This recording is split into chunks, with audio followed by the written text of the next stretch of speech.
So వారిని కదిలిస్తే కన్నీళ్ళు ఆగట్లేదు. ఎందుకంటే 18 సంవత్సరాల తర్వాత వాళ్ళు ఇక్కడికి రావడంతోటి వారి బంధువులు గాని, వారి తల్లిదండ్రులు గాని, వాళ్ళ కుమారులు గాని దుఃఖ సాగరంలో మునిగిపోతున్నారు.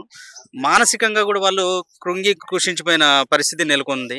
ఇక్కడ ఉన్నటువంటి వాళ్ళ కుమారుడు ఉన్నాడు. మరి అసలు తన వల్లనే ఇదంతా తాను మొదటి నుండి వాళ్ళ తండ్రి వెళ్ళినప్పుడు అసలు ఏం జరిగిందనే విషయం మనం ఒకసారి తెలుసుకునే ప్రయత్నం చేద్దాం. నమస్తే బ్రదర్.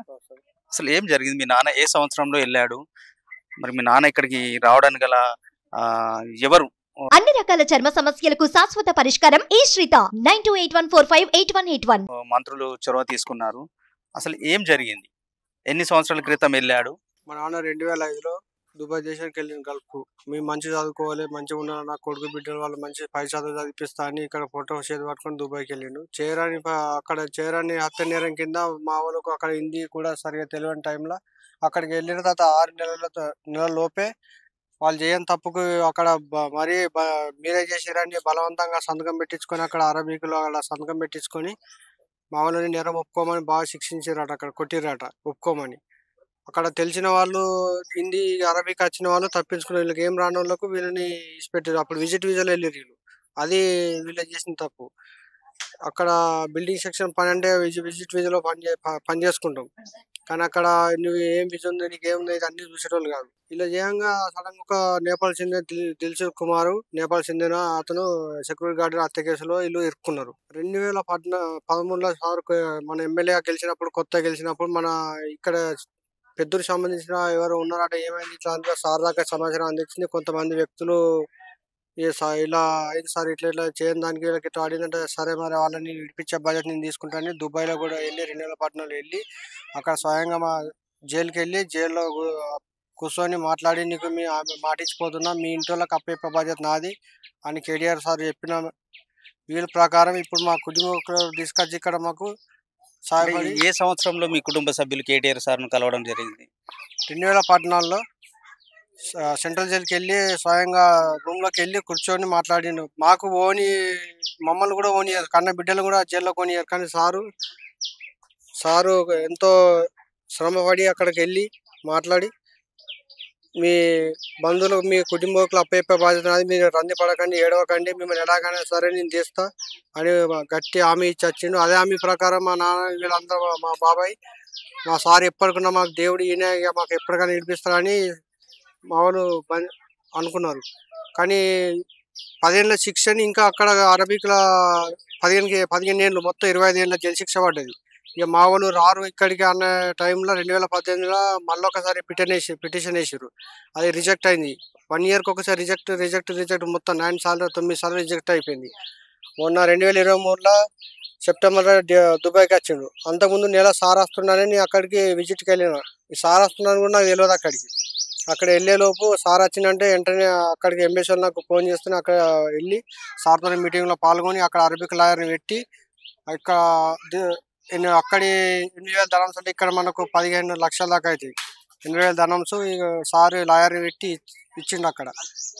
ఆ కేసు అట్లా కూడా ముందుకు వెళ్తలేదు. సార్ అక్కడ ఇచ్చి ఇక్కడ పేపర్ అన్ని ఇక్కడ సీఎం నుంచి లేఖ రాసుకపోయి, మన గవర్నమెంట్ నుంచి లేఖ రాసుకపోయినా సుతాక కేసు ముందుకు పోతలేదు. ఇలా అయితే ఎట్లా అని సార్ ఇంకా దాన్ని పకడ్బందీగా ఎంబసీ ద్వారా, గవర్నమెంట్ ద్వారా సాయశక్తులు అన్ని పేపర్ రెడీ చేసి అక్కడ ఎంబసీ సబ్మిట్ చేసి వచ్చిండు. ఎంబసీ వాళ్ళు కోర్టుకు సబ్మిట్ చేసారు. ఇది మేము అనుకోలేదు ఇంత తొందర అయిపోతుందని. 7 నెలల లోపే మా కేసు దాడి అయిపోయింది. ఇప్పుడు ఈ పోయిన నెల 22వ తారీఖు అపరాధం అంటే అరబిలో అపరాధం అంటే కేసు క్లోజ్ అయినట్టు. అప్పటి నుంచి ఇప్పటిదాకా సార్ టికెట్లకు డబ్బులు ఇచ్చిండు, మాకు ఇక్కడ దాకా వచ్చేదానికి వెహికల్ అరేంజ్ చేసిండు. ఎప్పటికీ సార్ కేటీఆర్ సార్కు ఎప్పుడు మేము ఎల్లప్పుడూ రుణపడి ఉంటాం. సో ఇప్పుడు మల్లేశం వాళ్ళ భార్యతో మనం ఉన్నాము, ఒకసారి అడిగి మనం తెలుసుకుందాము. అమ్మ చెప్పండి, అసలు ఏం జరిగింది? సారు ఏదో నాకు 2 బిడ్డలు, ఒక కొడుకు. అయితే పిల్లల్ని మంచిగా చదివించుకోవాలి. మేము వడ్డోళ్ళం బండ కొట్టుకుంటూనే రౌతు ఎత్తుకపోతేనే డబ్బులు వచ్చేటివి. అసొంటివి ఎందుకని ఇంత 2 లక్షల అప్పు చేసి ఆయన ఆ కలివెల్లి జమీందా ఆయన పెట్టుకొని కంపెనీ తరఫున వేయండి సార్. పోగానే ఇక ఆయనతో పోయిండు. పోయినాక 8 నెలల దాకా ఇంకా పైసలు పంపుతలేవు, జీతం పంపుతలేడు. అంటే 3 నెలలు 4 నెలల దాకా ఇవ్వరట అని అనుకుంటా అట్లనే చెప్పిండు. ఆయనతో పోయినాక 8 నెలలకే సారు అక్కడ ఏమైందేమో తెలియదు. తెలియకపోయిన వాళ్ళే ఇంకా ఫోన్ ఎత్తలేదు అని నేను అటు ఇటు ఏడ్చుకుంటా మా ఆరాలు నేను ఏడ్చుకుంటా అటు ఇటు పోయినాం. ఆయన పోయినాక ఇట్లనే ఇట్లా 6 నెలలు సంవత్సరం అయింది సార్.